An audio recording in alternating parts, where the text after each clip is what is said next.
Hey everyone, Chanel here. This is day 2, and today's training is all about figuring out your niche, or as they say in America, your niche, which is incorrect. It's niche. So yeah, let's talk about figuring out your niche. I know that Facebook takes a little bit of time to let you guys know that I am live, so I'm just going to recap for those of you who are on the replay. Welcome. Please post in the comments, let me know that you are watching. You can type in live or you can type in replay in the comments, just so I can get a judge of how many people are watching the replay versus the live. Hi Nicola, welcome. Nicola is a perfect example of a niche, and I know that one of the ladies had asked in the post, what is a niche anyway? What exactly does that mean? So I'll give you some examples of what that means when a few more people roll on. So Nicola's watching live, so just type in live or replay in the comments so I can get a good gauge of how many people watch the replay. And so today we're going to be talking about figuring out your niche, what your niche is, and how that determines everything in your business. It really does determine your branding, your marketing, your messaging, your offers, everything like that. So finding your niche is really, really important. You want to be nailing that niche. You want to be super clear on who it is you're working for and what it is that you're offering and who you are. So it's actually a bit of a mixture of things. Hi Tracy, Tracy's watching live. What I would also love for you guys to do in the comments is let me know what industry you're in. So I know Nicola, obviously Nicola is one of my coaching clients, and Tracy is somebody who came on my retreat, but we're also friends. We live here in J-Bay together, and her and her hubby did some of my social media graphics, all the beautiful ones for the retreat. So Tracy and Nicola and anybody else who's watching on replay or live, let me know in the comments at the moment what it is that you do now. And I'd also love to know, do you think that you have nailed your niche or not? So you could put a yes or a no in the comments.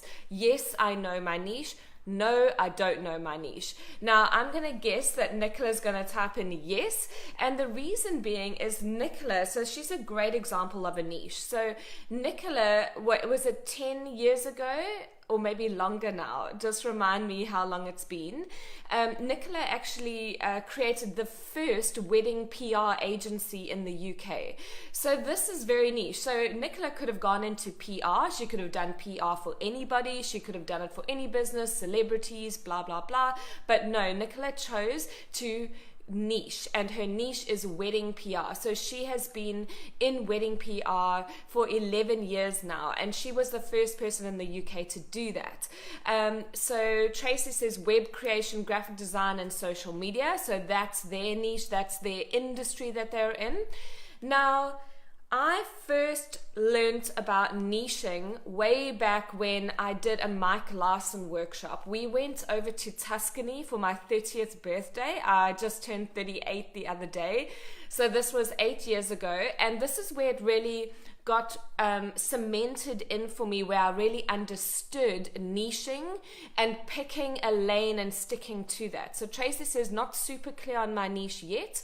We have a few, which is not a niche, I guess. So Tracy, you're right. Like your hubby, Craig, his niche is designing for, the craft beer labels, like the craft beer industry. And I've said this to you before, Tracy, I think he could actually create an entire website and brand, and no excuses because that's what you guys do. You could create a whole brand just being the craft beer people. So you do the social media, the branding, the messaging, everything for craft beer people, and you just create a brand for them, because then when they come to that, they know exactly who it's for, and they know that you know their industry, you're speaking their language. It's all around that messaging, and it makes it so much easier when you have a niche, because you know exactly who you're talking to, you know how to create the brand for them, but it's also what you love doing. So that's what's important. So yes, you can actually have more than one niche, but I'll talk about that. So when I went to this Mike Larson workshop, we went to Tuscany. We spent about 4 days there. It was an absolutely incredible experience, and I stayed friends with those photographers for the longest time. Craig and I went together. And Mike was working with a very high level business coach at that time, and he had come over from California with a stylist, and we did this whole shoot and everything for destination weddings in Tuscany. And what he was saying from his business coach at that time was, as a wedding photographer, because there's so many wedding photographers out there, that you need to niche down, that you can't just be a wedding photographer because you're not going to stand out from the crowd. So what he did was he created an entire brand about being a vineyard wedding photographer. So, vineyards and plantations and places like that, in California where you've got all those vineyards. So he became known as the vineyard wedding photographer. So he made a niche for himself. And with photography, it's easy to illustrate this. That's why I'm just using this as an example, is that let's say you shoot newborns and you shoot weddings and you shoot personal branding. Well, guess what? You actually need 3 different brands. And it's not what you want to hear. You don't want to hear this. You're like, no, I can't do it. But it's true. It's when you're talking to different people. If you think of an Instagram account, it's really confusing if you're posting about newborn photography, and then you're posting about weddings, and then you're posting about personal branding shoots. You're confusing the audience. You don't know what to post. You don't know what to say. You don't know who you're talking to. Whereas if you can imagine, if you had an Instagram account, and I'm using this as an example, you could make it all around newborns, and you know how to speak to the moms, and you know what they're struggling with, and you know how to give them advice before they come into the studio. It makes so much sense. The people who are getting married don't want to hear about that. They want to hear about tips and advice and content and messaging around their wedding. They're excited about their wedding. They want to know how to do the wedding day timeline. So you can create the content and the brand specifically for weddings. And then when it comes to things like your search engine optimization, SEO, coming up in search results, if you're coming up for weddings, you're going to optimize the website for weddings. You're going to optimize a website for newborns. You're going to optimize a website for wedding PR. So it's so much easier when you have a niche and you have something that you become known for to target people. Even with Facebook ads, if you think about it that way, you can target people who are married, who are divorced, who are engaged, who have families. It makes your marketing so much easier when you know exactly who you're talking to. So when it comes to us, where we're wanting to teach what we know, when you want to be a consultant, a coach, a mentor, or you're going to start teaching workshops, courses, speaking engagements, wouldn't it be so much easier if people knew, okay, I know that person there is an expert on branding or on personal branding. There we go, niche it down even more. So if I'm going to book someone for a speaking engagement, I'm going to bring that person on because I know I need somebody about personal branding. Or I know I need someone who's an expert on Facebook ads. Or I know, for instance, the other day I had a strategy session with somebody who's a life coach, and I think she may be a psychologist as well. And of course, in that area, you're trained to almost be like a GP, like a general practitioner. You know a bit about everything. You can help everyone. But when it comes to marketing, and when it comes to especially the online world, it's so much more beneficial to pick one thing that you become an expert in. So when I looked at her website, she had a services page, and she had these blocks, and she had, all these different things that she could help with. It was divorce coaching. So for those of you who are going through a divorce, she could help them with that. She could help people with life coaching. She could help people with, trauma or addiction, blah blah. But it's like, if I'm looking for a life coach and I'm like, okay, I'm at a certain level in my life, I'm ready to go for more, I'm ready to get my goals, I'm ready to take action, I want to make sure that I'm held accountable, that I'm not procrastinating, that I'm not letting anxiety get the better of me. This is the kind of thing that all of my clients deal with. I deal with this as well. So I know that. Now, if I came to a page and I saw, okay, there's a life coach here, but she also does divorce coaching, she also does trauma, she also can be a life coach, I'm just like, I'm not really sold on the fact that she can help me. Like, I'm not 100% sure that she's a specialist in helping me get to where I want to go. Or if you were going through a divorce and you went through that, you'd be like, well, I see she can help me with my divorce, but like, what if she had created a whole brand, messaging, blogging, everything around, I know that you're going through a divorce. I know that you need help and support during this time. And I know how to support you because I am the specialist in this area. So people pay more for a specialist. If you think about going to the doctor, you pay a certain amount for the doctor, then you get referred to the specialist, and you're going to pay more for that specialist. It's just the way, that it works. So when you come to, finding out your niche, nailing your niche, figuring out who you are and what you want to be known for, becoming a specialist is going to enable you to be able to charge more because you are solving a very specific problem for somebody. So it's like when, for example, marketing 101 here, it's like if you've got a toothache and you're like, oh my goodness, this tooth is killing me. I hate toothache. I hate going to the dentist. But like, it's one of my worst things. So let's say you've got a toothache, you go into the pharmacy and there's, a whole lot of painkillers there. They're general ones. This one's for headaches, pain, fever, toothache, this thing, that thing, whatever. And you see one that's packaged, this is the painkiller that's going to zap that toothache. Which one would you buy, even if it was more expensive? Okay, so you're going to buy the one that's specifically for toothache because that is solving your specific problem. So again, this is marketing 101. I want you to learn to be able to apply these principles to your business. And if you give yourself a little bit of a marketing audit and you go and look at your website, do people know exactly what you do? If you go and look at your Facebook page, your Instagram account, your website, is it super clear straight away what you're an expert in, who you help? Like, is it super clear? And if it isn't, then this is why you need to be working on your niche. So let me know if this is helpful. Drop an emoji in the comments if you're liking, if you're picking up what I'm putting down right now while I take a sip. Just want to make sure that it's all good and you're understanding what I'm saying and you're picking up what I'm putting down.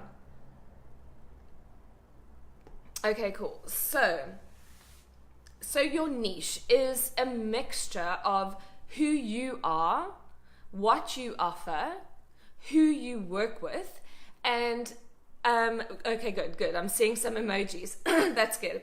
So it's a mixture. It's like it's a mixture of who you are, what you want to do, who you want to work with, and I love this kind of explanation by Jesse Elder. He calls it, so it's like, you're creating your tribe, you're creating the people, you're creating a following, and he calls it ethical cult building.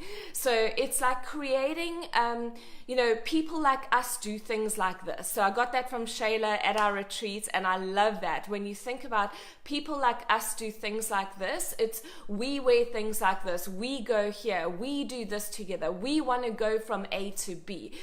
We want freedom in our lives. We want to work for ourselves. We want this. Like, we're creating a tribe here. We're creating, it's ethical cult building. So think about how can you ethically create a cult? People who love you, people who tag you, people who talk about you when you're not in the room.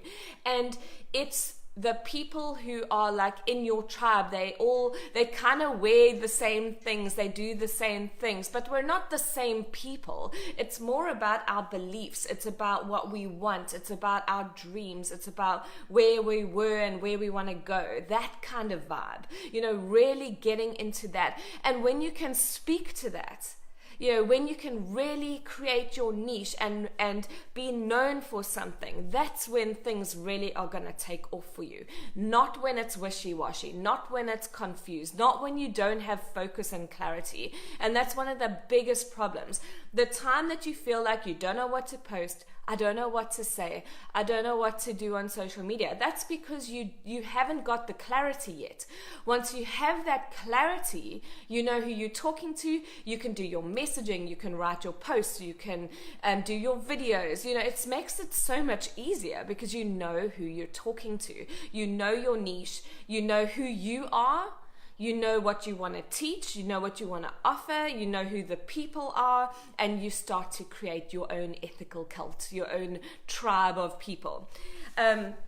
So you want to get known, and it's basically what would people, so this is a good question. What do people refer you for? So like if they knew, okay, I know, like I can refer Tracy and Craig for branding, design, social media, that kind of thing. I know that I can refer my web developer because that's exactly what she does. I know that I can refer Kelly Chandler to a wedding venue who's struggling because she is the wedding venue consultant. So think about that question, like, do people know how, like, who to refer to you, or are they still actually not quite sure what you do? You know, so if somebody wants to learn Akashic Records, I'm going to say Yolandi, who came on my retreat, because Yolandi teaches people how to read the Akashic Records. That's what she does. If somebody is in need of healing and they believe in distance healing and they want somebody who can help them with like Reiki healing, distance healing, all of that, I'm going to refer Rebecca. That's my lovely client we met in the Seychelles, because she does that.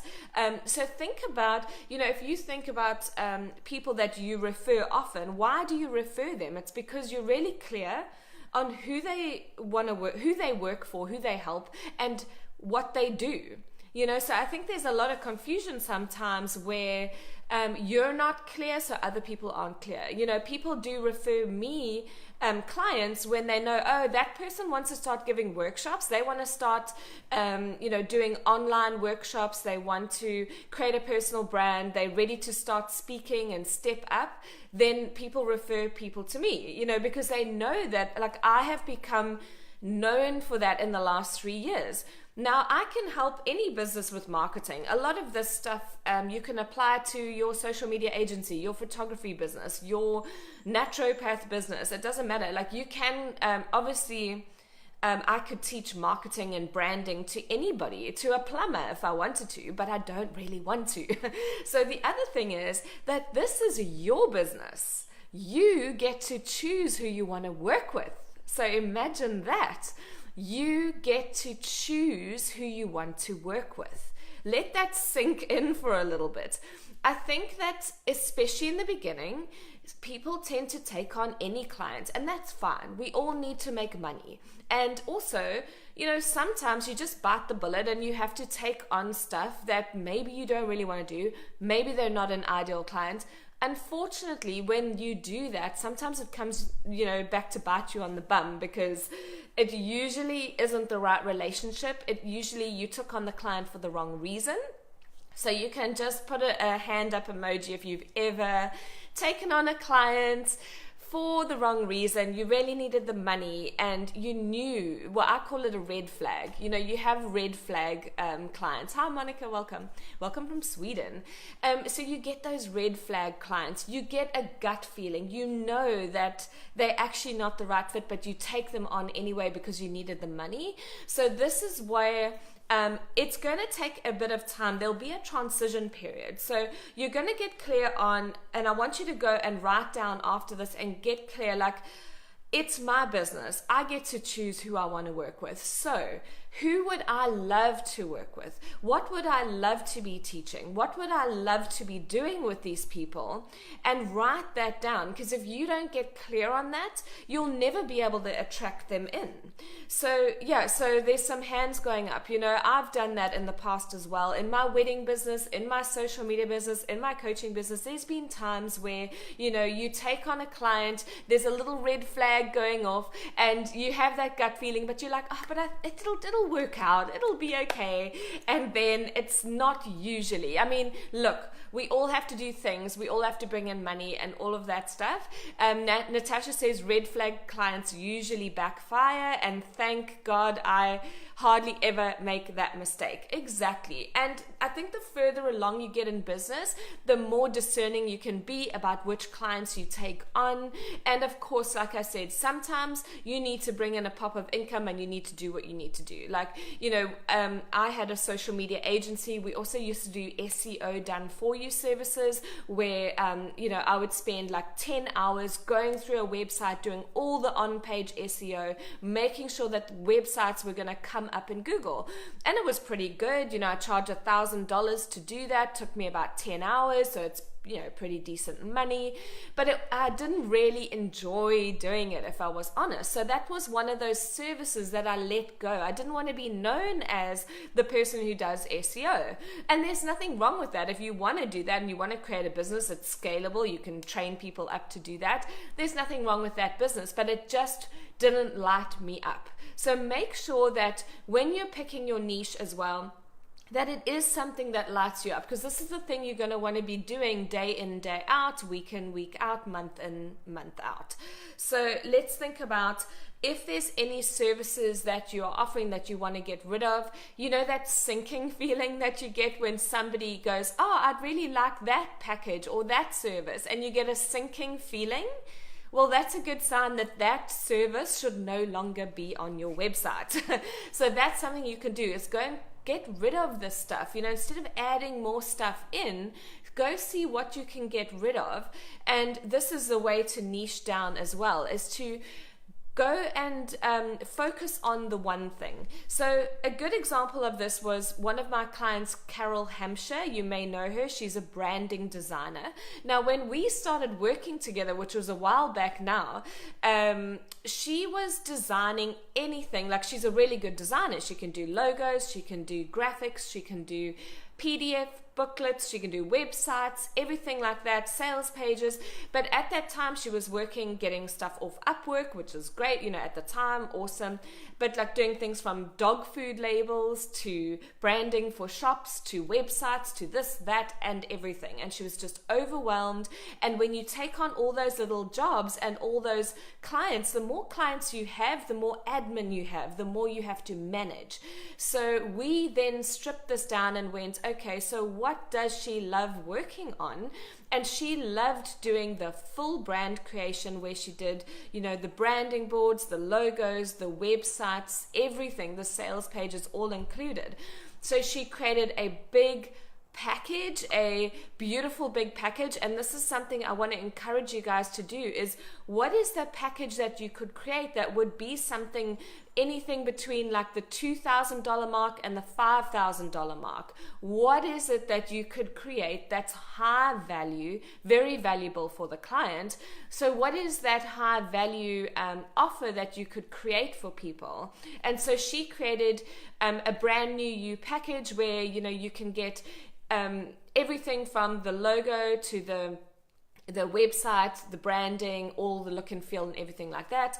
And, I think when she first priced it was $3,000, went up to $4,000. And now I think the last time I checked, it was $5,000.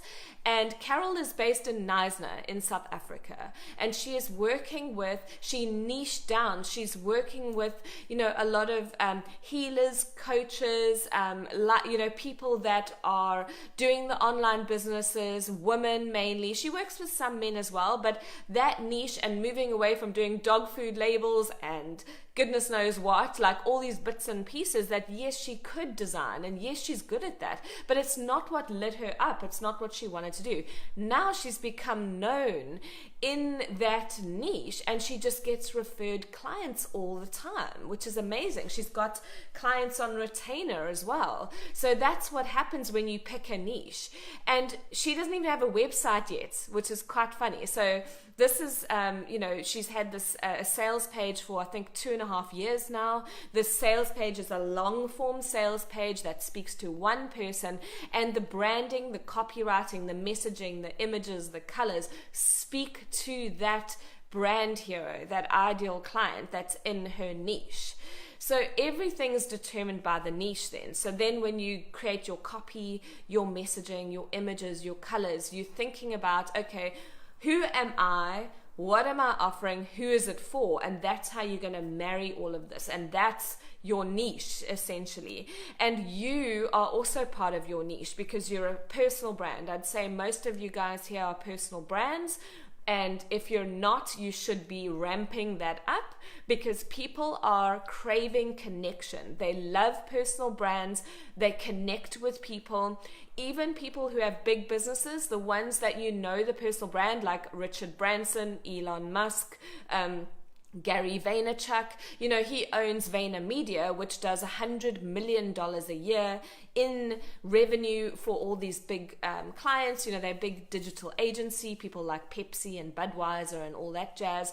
But you know him as the personal brand behind that. You know Richard Branson, he's the personal brand behind Virgin, you know, and so we're interested and we're fascinated by personal brands. So that's also, this is your niche. You are part of your niche. It's you, it's your offer, it's your tribe, and then comes the messaging and the branding and the storytelling and everything around the niche. So let's see if there's anything else I wrote down. But I think that's mainly it. So when it comes to your offers, what I wanted to say is that once you've thought about who exactly is this for, what is this offer, what problem am I solving, what's the outcome, what's the result they're going to get, that's where you want to be creating a sales page for that. So you don't want a services page with a whole lot of things that you do for a whole lot of different people. You're going to create a sales page for each of your offers. You're going to be very clear about what that offer is. And you can see examples of my sales pages on Segura Spruce Coaching. I have my one-on-one service. I've got my retreat sales page. You can see from the retreat in Feb. You can see my Build Your Brand Online group program sales page.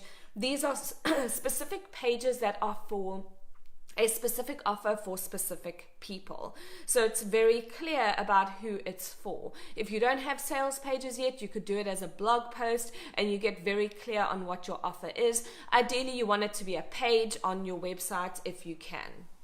So let me know if you have any questions for me. You can post them in the comments. Let me know if you understand what a niche is now. Let me know if you're going to go away, do some homework about this.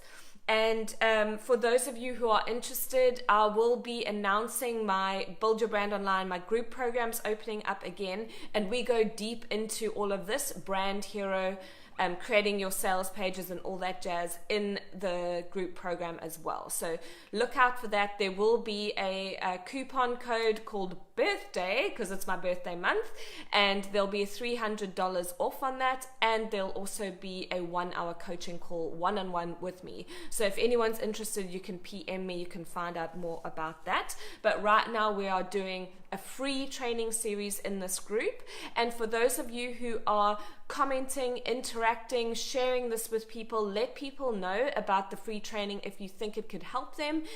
Invite them to the group. Please don't just add people to the group they don't like that. Just you can invite them, you can tell them about it, and then I will be choosing a winner out of the people who are the most interactive, and I'll be giving a place on Build Your Brand Online, the group program. So Marie says, thank you. I build websites for small businesses. Is that too wide a niche? I would say that is too wide of a niche. A small business could be a photographer, it could be a plumber, it could be a restaurant, it's very, very broad.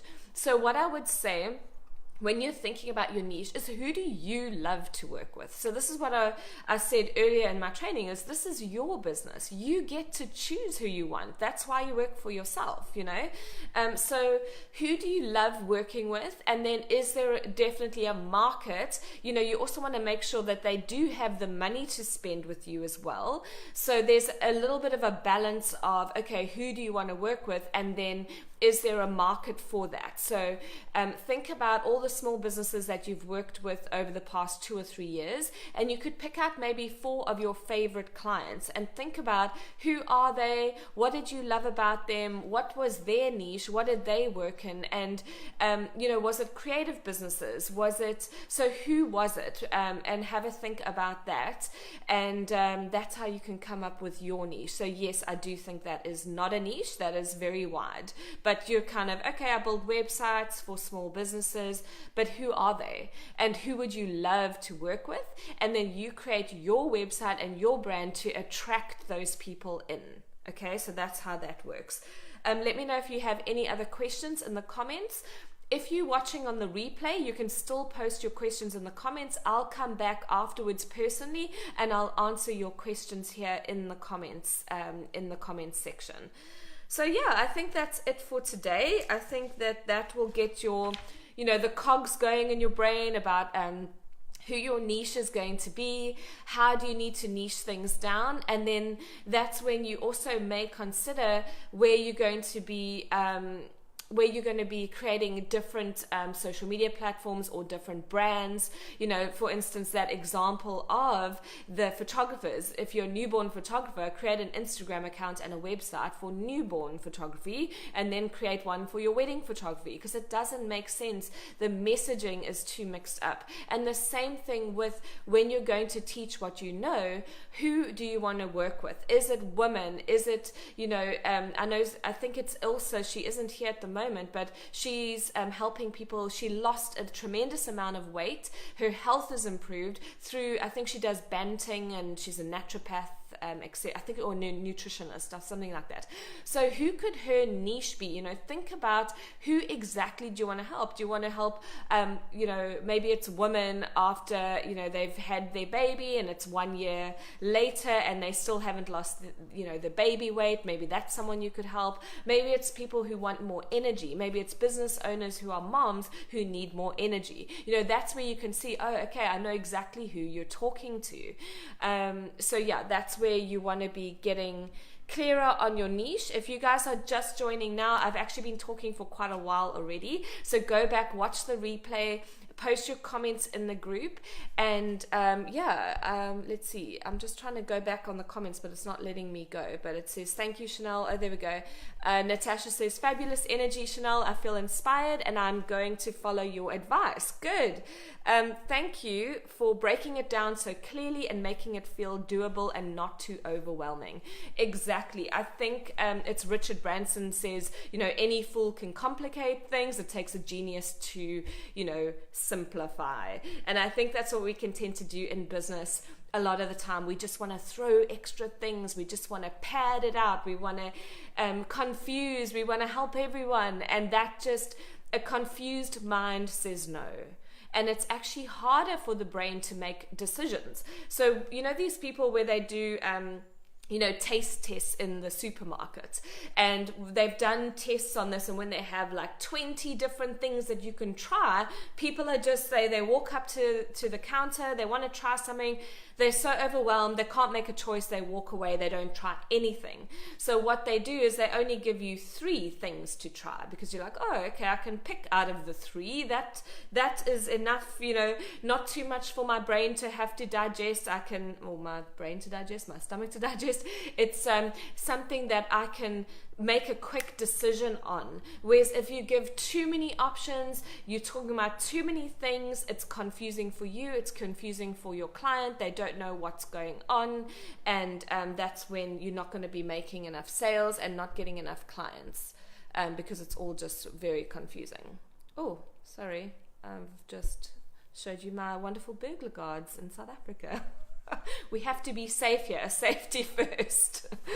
Okay, so post in the comments, interact, click the like button, click, comment and everything, because the people who comment the most, I'm going to be looking at everybody's interaction in the group over the next 10 days. So it's 5 days this week, 5 days next week. I'm going to be going live every day in the group at 11 o'clock South Africa time, 10 o'clock UK time, and you can always watch the replay. Most people do watch the replay anyway. We'll be sending out emails with the replay links as well, but just pop into the group, and I will be picking a winner from that. So please let people know about this free training if you think it can help them as well. Okay, have a good day. Bye.